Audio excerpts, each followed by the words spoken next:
it's Senior Mike. So today's video is about the two questions that you usually get asked when you say you have an electric car. How far and how fast? So how far can it go? And two, how fast does it charge? Now those are two fairly complicated questions, but that's something that we can debunk today, because we're going to have today a video about electricity and electricity math for charging EV vehicles. Okay. So as I said, today is going to be about math and electricity. So the first thing we have to talk about is the two types of electricity. There's AC, which is alternating current. That's what you have in your house. And then there's DC, which is direct current, which is what a battery is. Your AA batteries, your batteries in your car, like your starter battery, all direct current. Why this is important is when you're plugging your car at home, you are getting AC current. When you use a supercharger, you are getting DC current. So in your car, you have something called an inverter. That was the big box that we saw in the front of my i4. And the inverter takes alternating current, turns it into DC current so that it can go into the battery. So that's why superchargers are DC current, and they go from 50 watts to, or kilowatts, sorry, to as much as 350 kilowatts. All right. So that's your, well, let's talk about that for a second. What is a watt? So a watt, spelled like this, is a measure of power. All right.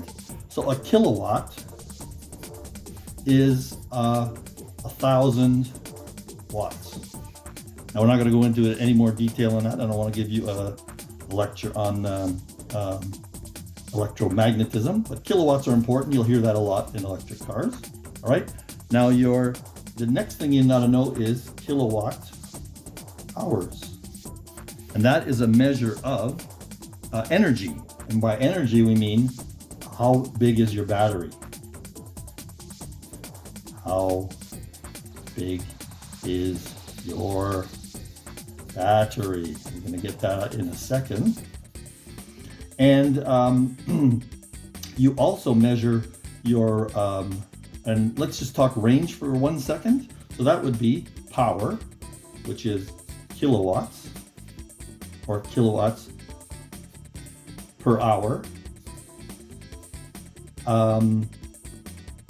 over a distance. So why is that important? You have a battery that holds kilowatts, and you're using energy when you're driving, and you want to know how far you're going to go. We're just going to do simple divisions of math in a little minute when we talk about how big batteries are and etc. So your miles per hour in my car is called kilowatts hours per 100 kilometers. So for your American friends, that would be miles. So kilowatt hours per 100 miles, when you know how many kilowatts your battery holds, and you can say, well, my consumption, because it's a readout on your dash, it says typically 12 to 20 kilowatt hours per 100 kilometers. So that's how much power I'm using out of my battery at the moment. Okay, now we're going to talk about the car, an EV car. We're going to talk about obviously my car, a BMW i4. And I'm just going to tell you, this took research of over many weeks of looking at pages on the internet to try to figure all this stuff out, because it's very, very overwhelming at first, very confusing, because the car manufacturers do all sorts of things to seemingly simplify stuff, but there's a ton of little terminology and all sorts of ways that they explain things that I don't think is very simple. And today, that's what the purpose of the video is all about, is to try to explain this simply, especially geared towards how long how far, and how long. Okay, so going through the BMW websites pages, which I am not very happy with in the sense of it takes a long time to figure stuff out. But anyway, if you go through the BMW pages, the first thing you're going to probably be looking for is the range of the car. So the stated range of the BMW i4, and mine is the 35 eDrive model, which is the lowest model in the sense that the battery is smaller and it theoretically doesn't go as fast. It goes plenty fast. My range is listed as 418 kilometers. I'm not going to do miles for you. You guys can figure that out on your own. So that's what it tells me. Now on the car, you have two things you noticed before in some of the videos. You have the battery's charge in percentage, and then you have a range. The range is comes through, well, we'll talk about the range in a minute. So that's the first thing you find out. The next thing it tells you is the charge time. The charge time from 0, I think, to 100% is often listed, and it's listed as 8 hours and 10 minutes. That's what they tell you. But of course, we know from our talks before, you'd never get it down to 0. If you're at 0, you're in big trouble because you got it towed there. And 100% is not something that you want to do very often because it's hard on the battery. So the 8 hours and 10 minutes is not that great. But the next thing they tell you is a DC, and this is, this was for a level 2 charger, which is about 40 amps. Okay, we're going to talk about that in a second, the different levels of chargers. And then it'll say a DC fast charge is, the way they say it on the website, is 100 kilometers in 22 minutes for a 50 kilowatt charger. There's many of those. And 7 minutes for a 150 kilowatt charger. Okay, that's all very nice. Lots of numbers, all sorts of different numbers. Doesn't help you very much. Then they go on to explain charging stations. Level 1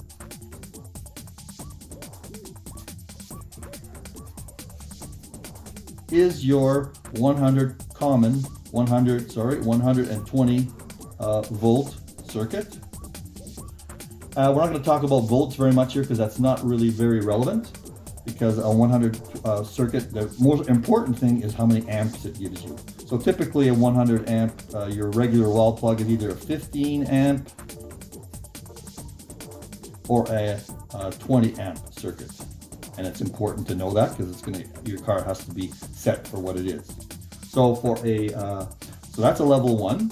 We talked about that before when we talked about charging. Not very practical, takes many hours. Level 2 at home, that is a 240 circuit, volt circuit, and it is typically 40 or 50, most often 40, but it could be 40 or 50 amps. Okay, and then they're going to tell you the plug type. They're going to tell you the plug type is a NEMA. All these words are kind of irrelevant, but that's what they use. It's all over the websites. A NEMA 1450 plug. That's the plug in the wall. Okay, because the other one has a different name. So a plug in the wall, the 14 to 50 means 14 to 50 amps, I think. Anyway, so but basically, that's a dryer plug. The dryer that you have everywhere in your house is a NEMA 1450. However, we've talked about that before also.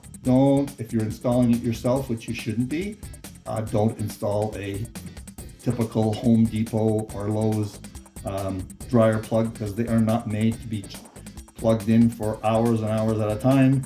They will get very hot. Okay, so those are the plugs. Those are the home versions. We've talked about that before, but this is the kind of thing that they tell you on websites. all sorts of names, NEMAs, voltages, amperages, etc. Well, before I go, they will tell you, of course, it's best to have a level 2 plug in your house. And a 10, this is the first time they talk about the 10 to 80% charge, will take you 6.5 hours. But even 10% is fairly low. I typically, in my everyday driving, only use about maximum 30% of my charge. So, that's 50%. So you drop that down to 2 to 3 hours kind of thing. So very easy to do overnight. But anyway, those are the kind of numbers that they show you. So sometimes they'll show you the 0 to 100 hours. Even up here it said 8 hours for a level 2, but the typical is more the 10 to 80%, and probably going to be 50 to 80%. All right, so that's that. Next, what did they say? Public charging. Okay, there are two kinds. There's the AC versions, there's a lot of them because it's not that it's easy to build those. They're cheaper, much cheaper, and they are typically 50-watt versions. Okay, so that 50-watt version, and they'll call it often on the websites and the apps that you use to find chargers, they'll call that a fast charger, but it's not that fast. So let's call it fast up here. That 50-watt one is exactly the same as your home 240 charger, except if it's a DC one. So often there'll be a 240 volt one, and then we'll tell you exactly what it is. But if it's a DC 50 kilowatt charger, it is faster. Okay, because now what we have to explain is your car. How much can your car take in terms of the charge? How fast can it suck in the electricity? So in AC, the maximum that the i4 BMW can take is 11 kilowatts at a time. All right, so that's all it can take in. My home charger, my home wall charger, my 240 40 amp one, it tops out at 9 kilowatts when I plug it in. And very simple in terms of your charger, how long it takes, 9 kilowatts divided by your battery. Okay, let's stop for 1 second here and talk about the battery size.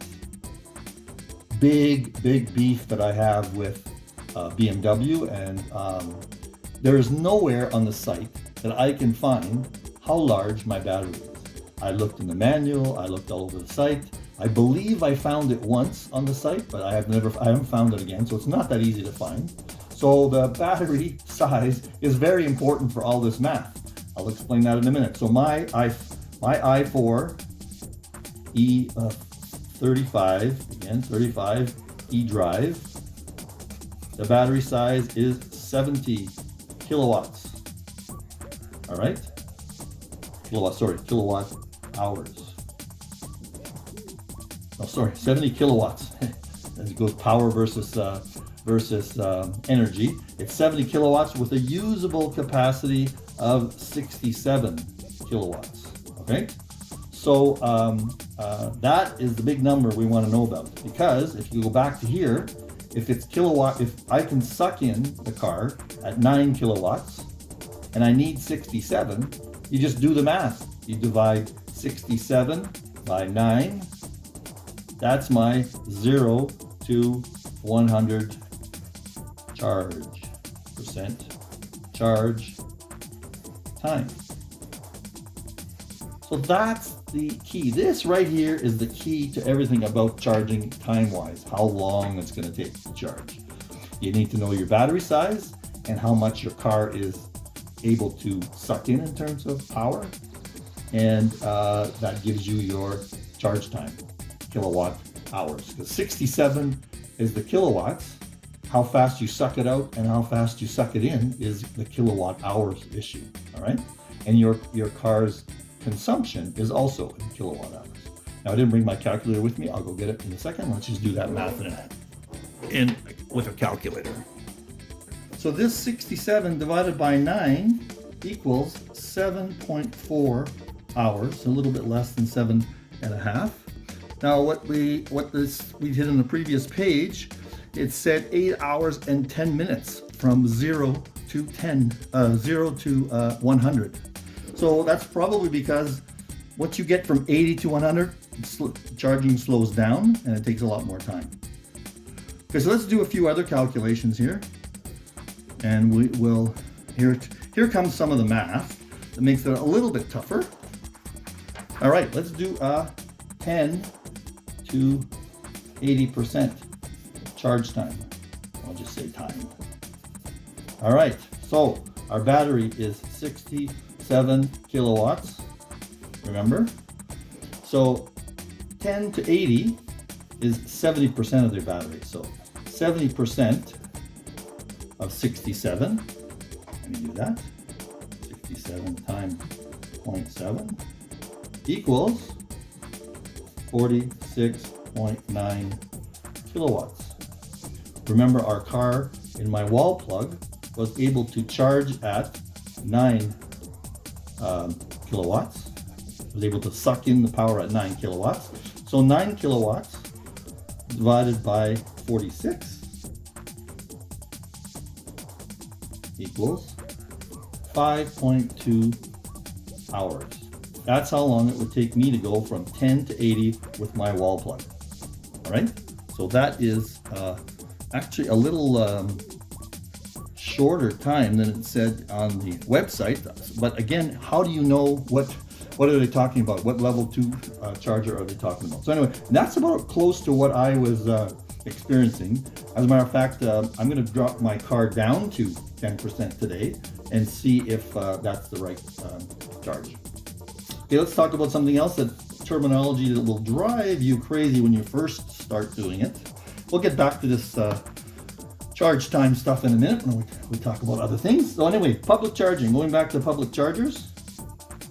When you go on the website, they will do a couple of things. They will tell you what kind of plug it has.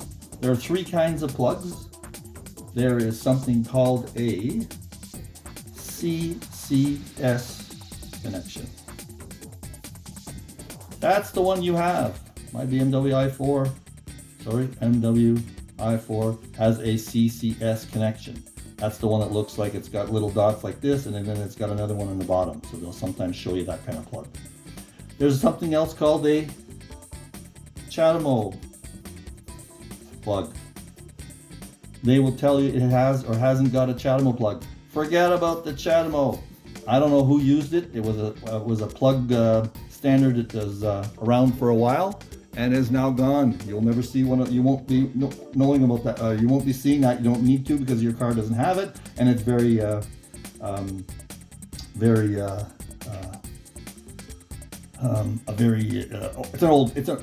an old plug style.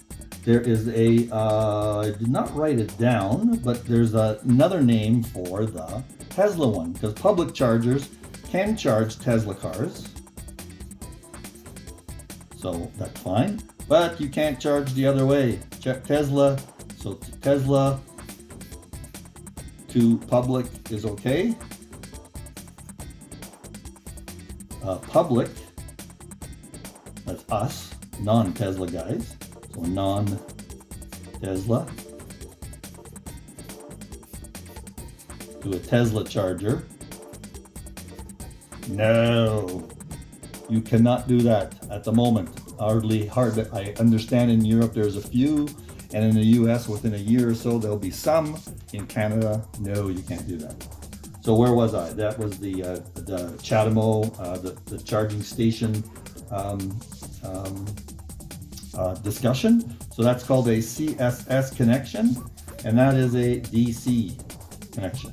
At home, they tell you you're using a J1772 connector.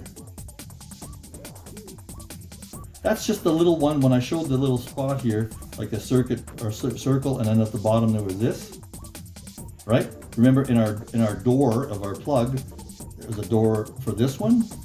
This one here is called the J172. That's the top part. The thing all together, it's called a CCS connection. So the top one is AC, right? So the J1772 connector is for AC only, and the two of them together is for DC current. So the fast chargers will be using this whole thing. Big deal when you go on, to talk about all this stuff. I guess it was because, you've got Tesla, you've got some old connector called CHAdeMO, and you've got the CCS connection. When you go up to a charger, they'll have just two of them. If you're going to a charger that's a non-Tesla, they'll just have two of them, and pretty soon that CHAdeMO will be gone. So don't worry about the charging connectors. They're all the same, all right? So back to public charging. Level 2, public charging, that's direct current, usually. I'll just say another thing here. Often you will see public charge. Let me step back here 1 second. When you see hotels, they'll have chargers. Those are basically chargers like the one you have at home or a little less. They are typically 6 to 8 kilowatts. So that's going to be the long charging, the hours long charging. Okay, so from 0 to 100, it would be in the 8-hour range. From 10 to 80 will be in the 5 to 7-hour range, and etc. So those are for chargers, emergencies only. You need 10 kilometers to get to a fast charger or something like that, or you're parking overnight. So often those level 2 chargers will be free or very cheap. And a lot of the fast charging stations will have, the ones I've seen that have the 50 kilowatt, the 50 kilowatts, will also have a 6 to 8 one next to it. Okay, that one's often free. You have to pay for the 50. Okay, so let's talk about level 3 public chargers, and they're all public chargers because you cannot have them at home. They're very high voltage, very high power. They are typically they go from 25, although I've never seen a 25 one, to 350 kilowatts. Huge. The Teslas, that's a version 2 Tesla is 350, and I think some of the new Hyundais take 350. The BMW i4 can accept a maximum of 205 kilowatts. So remember our math. Let's do the 10 to 80% level, which is, remember, 70% of our 67 kilowatts is, or roughly, I think I said 47. So do that math. Whoops. So 205, so that would be 47 kilowatts. If you're sucking it in, you probably won't suck it in at 205. Whoops. 205 divided by, 47. There we go. 47. Hold on here. This is what the charger said. I believe I read somewhere that the maximum that the car can suck in is 180 kilowatts. So I'm going to do that math instead. So I don't take this. So 47 divided by 180. I don't think that's the right number. It's going to be the other way around. Yeah, no, it is. 0.26 of an hour. 0.26. Let's just do what is 0.26. It's like 15 minutes. 9.26. Yes, that is 16 minutes to get to 0, 10 to 80. So that is the place you want to be. You want to be at a fast charger, and they're called superchargers often. Charger, or there's another word, high voltage something or other, HV. I'll have to find that for you guys someplace. High voltage chargers or something like that. It's got an acronym, you know, that kind of thing. So these are what we're talking about here. So these are the Tesla guys. Remember at Tesla, they mention all sorts of wonderful things about how they can charge and whatnot. So superchargers are where you want to be. However, superchargers aren't free.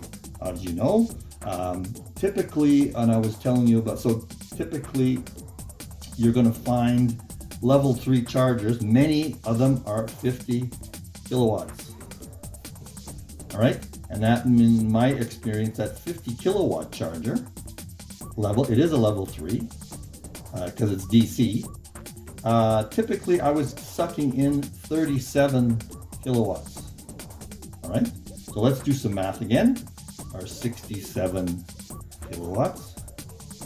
I'm sucking it in at, oh yeah, we got to go back to our 70% charge, which was 47 kilowatts.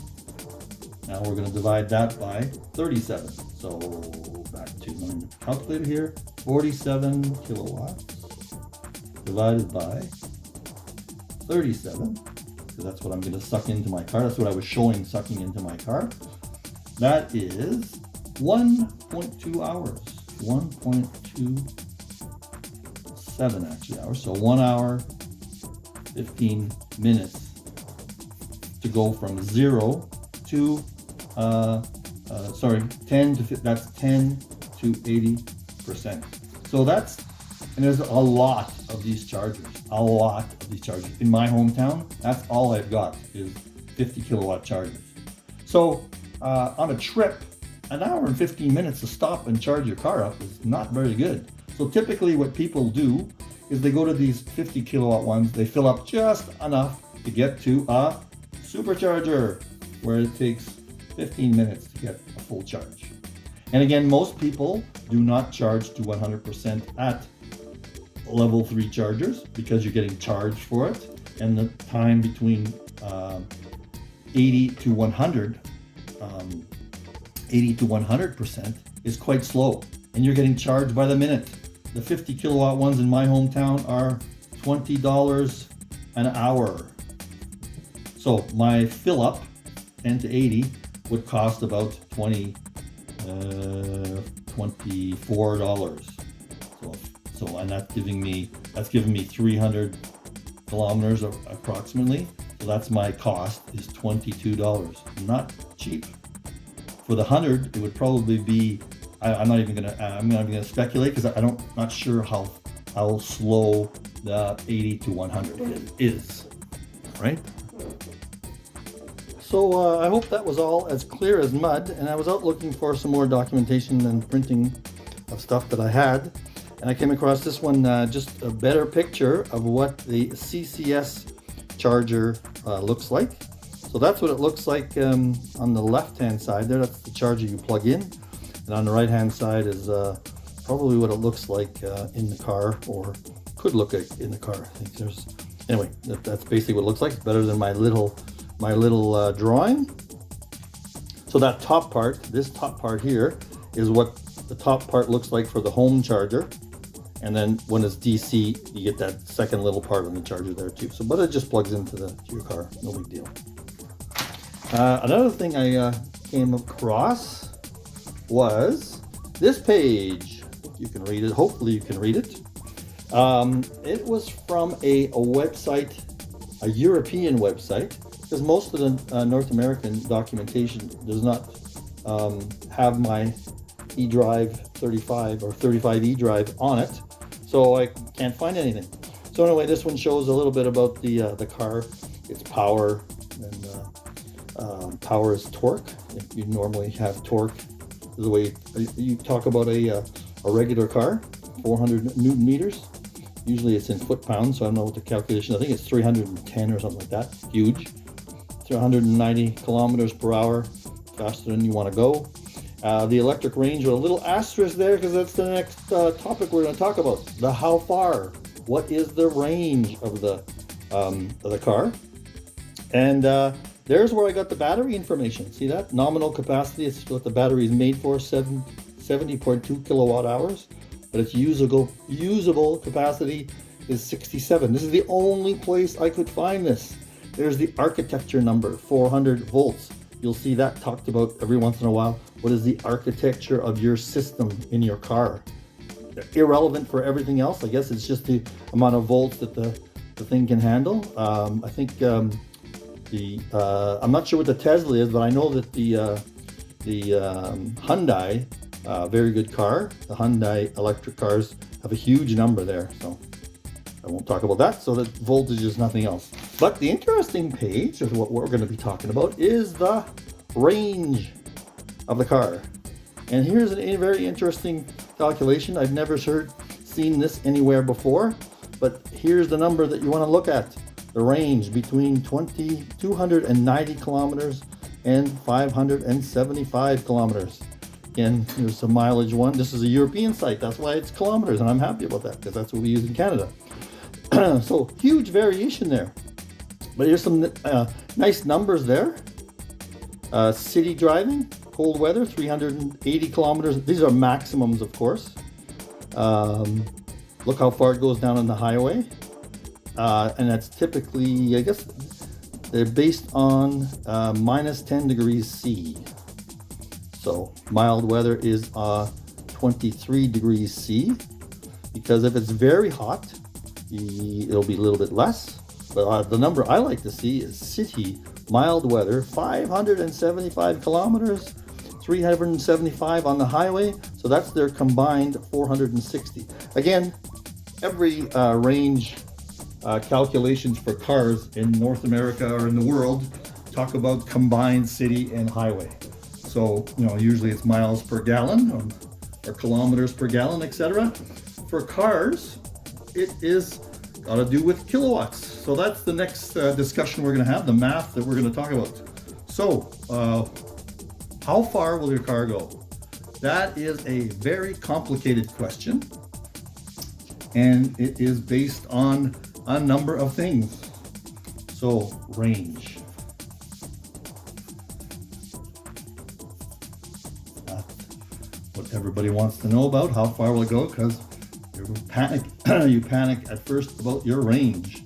We'll have a little video about range anxiety at some point, because I've sort of been in for city driving anyway. I'm kind of over it, but I haven't done a long trip yet, so we'll talk about that, especially when I take my first long trip. So why is it so hard?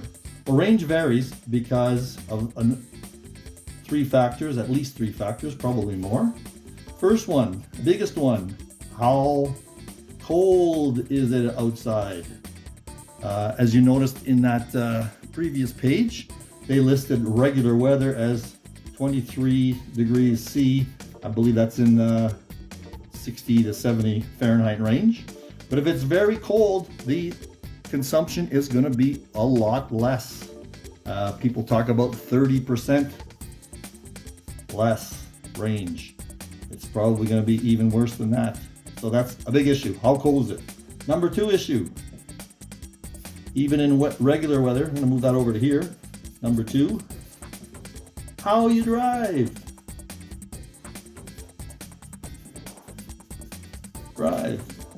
If you're a lead-footed guy who likes to know that you have a BMW and wants to drive it like a BMW, as my sales rep said, why are you buying a BMW if you're going to drive it like a granny? Drive it like you stole it. That's why you buy a BMW. So if you like to have a lead foot and zoom around a lot, it's going to have less range. Okay, we're going to talk about how you figure that out in a second. Number three is how hilly, I use the word hilly, how many hills you're going over. Going up and down hills is a big issue. Now you charge when you go down, you use more power when you go up, so sometimes that's kind of a wash. But how many hills, especially if you're going uphill only and coming back later. So if you're not doing the up and down the hills at the same time, you're going up, you live up in a mountain, and you don't go down till the next day, well, the up part is going to be a lot less range. Are you using AC? How high is your AC? In the winter time, how much heat have you got in the car? Do you turn the seat warmers on? That kind of stuff.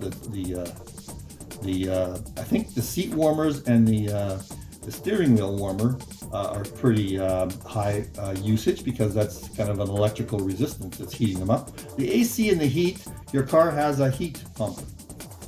Remember, we looked inside the hood. There's a big box there. There's a whole bunch of rubber hoses. It's a heat pump, so it produces both air conditioning and heat, and it has a significant efficiency. So I've heard that the air conditioning and heat in the cabin, not that huge a draw on the efficiency, but it's some draw. But anyway, so that's the big issue. Why do you care? Well, if you're on a long trip, you need to decide where you're going to recharge. In the city, you don't have to worry about all this stuff. In the city, you're not going to be driving 400 kilometers or 300 miles in one day, likely. So again, range anxiety in the city, don't worry about it. We'll talk about how I got over that myself. All right, back to the math. Now we're going to be talking about range. How do you calculate your range? And you really do have to calculate it, because although we've seen the car on the car has a range calculation on that side, like battery on one side, range calculation on the other. But BMW owners have been giving that range a name, GOP, or GOM, sorry. Guess O meter. Why? Because it jumps all over the place. The algorithm that BMW is using, everybody's complaining about. I don't hear people complaining about it that much for Tesla. I don't know if the Tesla one is that much better, but the BMW one is not that great right now. I have taken a 10-mile run on a normal city drive, and I've come home with more miles on it than I left with, or kilometers than I left with. So some of that is recharging or whatnot. Other explanations are mine's bouncing all over the place because it's a new car and it hasn't adjusted to my driving style. Many people on web discussion sites are saying it doesn't get much better. So I'm going to blow your mind right now, and one of the guys developed something nice and simple. Look at this, a chart for calculating stuff. So what's this chart all about? All right, so how does the math work? Well, we need one more number, and the number that you get out of your car. So it is your power consumption. Okay, so in a car, that's how much gas you're using. In an electric car, that's how much power you're using. So we're back to our car has 67 kilowatt hours in it, 67 kilowatts, and they can drain it, just 67 kilowatts, sorry. I always add the hours there, kilowatts, that's how much power it has. So in the car, you are gonna get a setting, just like you have on many cars, miles per gallon that fluctuates as you hit the gas pedal, and it gives you an average. So in an electric car, you're gonna get a power consumption measure of kilowatt hours, now it's hours, per 100 either kilometers or miles. All right, so kilowatt hours per 100 kilometers or miles. So that's your kilowatt, and again, you've got 67 kilowatts to work with. So your consumption, I've seen my consumption go as low as 10 averages now for a little while, because you have a trip computer, you have or a trip consumption, a consumption since the last charge. These are things you can set in your dashboard, and you have a consumption since the factory. All right, so that number fluctuates between 20 and like 30 or something kilowatt hours per 100. Huge variation. Especially you're getting instantaneous one. You'll notice that. Then I'll show you that in a video at the end here. You're going to see. Maybe I'll insert it right in here. and when I edit this video. But you'll see that it's like a little thermometer. It bounces up and down based on where your foot is or how far you press the gas pedal. Hey, gas pedal. It's not a gas pedal, is it? It's an electricity pedal now. So how far you press the electricity pedal, it'll bounce up and down. When you're coasting, it turns negative because you're making electricity. So anyway, let's go back to that. So you're going to get a consumption here. My consumption has been around 14 when I'm on the highway, maybe a little less, and 18 or 19 in highway. So that's highway, and that's city. So what are the calculations there? So if I'm consuming 14, let's do the easy one. I'm consuming 14 kilowatts per hour. Let me just think about this for a minute. Oh, of course, and I'm consuming the 14 kilowatts, but it's depending on how far I'm going, fast I'm going, and far I'm going. If I'm going downhill and I'm consuming 14, that's a particular distance. So the car knows how far you've gone, and it's going to give you that kilowatt per 100 kilometers. So it's 14 kilowatts per 100 kilometers. So what's that going to give me for a range? It's very simple. You do 67 divided by 14 kilowatts hours per 100 kilometers. So it's going to give me 67. Calculator going here again. Divided by 14 equals, oh sorry, multiplied by 14, isn't it? 67. Let me stop this for a second. So 67 divided by 14 gives me 4.78. Now that's multiplied by the 100 kilometers equals 478 kilometers. That would be my range. If I could maintain that 14 number, again, that number comes in the dashboard for either an average or an instantaneous one. And then that's how you calculate the range. All right, so for my historical average of 18 kilowatts hours per 100 kilometers. Let's do the math. 67 divided by 18. Let me do that for you. 67 divided by 18 equals 3.72 equals, that's per 100 kilometers, that's 372 kilometers. So very simple, right? So let's go back to that mind-blowing chart. And the reason I think, or the reason the guy, this is again, I got this off a chat forum for BMWs. This sheet. Let me take a look and make sure I got it. Look, read this. I don't know if you can read it. Let's go way over here. The reason this guy got it was because you should be doing these calculations on the fly. You can do these calculations on the fly instead of relying on the guessometer. So while you're driving long distance, we want to decide how far you think the car is going to go. You just watch your trip planner or your trip power consumption, and that's what this would be. See, kilometers per 100 kilometers. Kilowatt hours per 100 kilometers. Underneath, I guess I probably have a way of setting that to something else. This one uses like miles per gallon. It's kilometers per kilowatt hour. Smaller, just a smaller number. It's the same number. So remember, I said I was getting, so down this way is what's your charge of your current charge of your battery, and it's going to give you a range based on your efficiency. So if I'm driving along and I've been driving for a couple of hours, which is about half the range, and I see that my efficiency is, if it's on the highway, this is where it's more important. I'll go right over here on the highway, and I'm getting like 15. This is what I've been getting in this range, as I was saying, 15 to 14. So if I've started the trip off with 80%, that's this line, 80%. and I've been getting 15.6 kilometers per 100, or kilowatts per 100 kilometers. I've got 338 kilometers of range to go.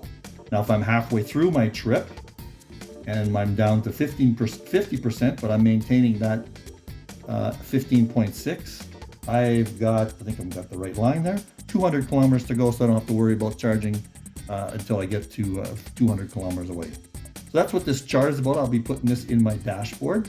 Again, your power consumption along here, your state of charge, SOC, by the way, SOC. Write that down because that's a big one. You'll see that terminology all over the place. SOC, state of charge. State of charge. I've had a hard time finding that one, as guys on websites especially throw out all these acronyms. There's a couple that I still haven't figured out what they are, but SOC is an important one, state of charge. So I think go back over here. Here's your efficiency. You get this off your dashboard for your driving style, for the kind of terrain that you are getting. Because you notice mine, I was getting like 14 or so on the highway. In Alberta, it's as flat as a pancake. I think that's why I was getting such good. I was driving maybe 110 kilometers per hour. That's why I was getting such a good efficiency, flat as a pancake. So state of charge along here is how much you have left in your tank.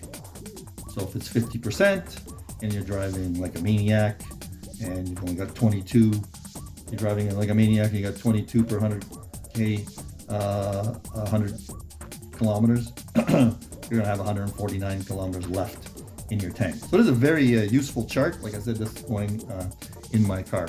So the story of how far is just as bad for a gas engine, although we're just used to hearing it like 20. My cars have typically been 20 to 25 kilometers per liter, and a gallon. I started with my life as an Imperial guy, so 25 to 30 miles per gallon was pretty good. You hear the number 50 miles per gallon for hybrids used to be the great number everybody threw out.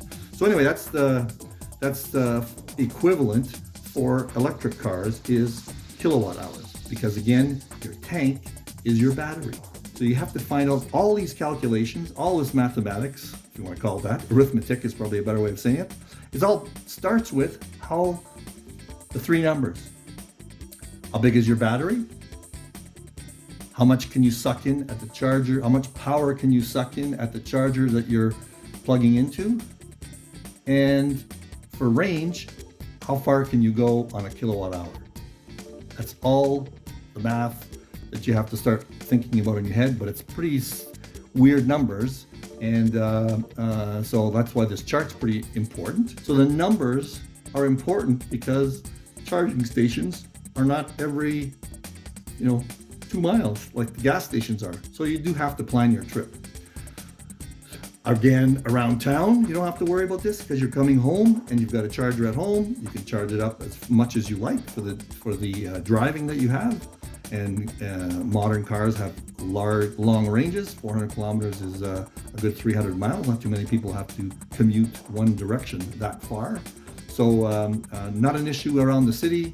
Electric car is very practical. When you're going on a trip, it's a little more exciting because the charging stations are not everywhere yet, and the superchargers are even further apart.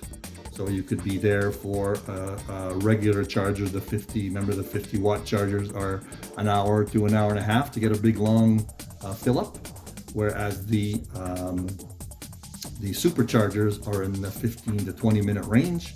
Sounds like a long time, but really isn't that long when you sit down, plug it in, go for a bathroom break, grab a coffee, come back, you're just about done. So anyway, I'm hoping that has simplified things for you guys. Again, comment on the video if you have any other questions. Comment by sending me an email if you have questions that you would want me to elaborate on. I'm hoping I was fairly clear here. You might be able to, you can stop the video at some point for those pages and let it all soak in. It took me quite a while for that to soak in to me. All right, so goodbye for now. I think the next video will probably be a planning for a long trip. And at least I'll do the planning on paper with you guys. And then at some point I will take that trip and we'll see how it went. So thanks for listening. See you again next time.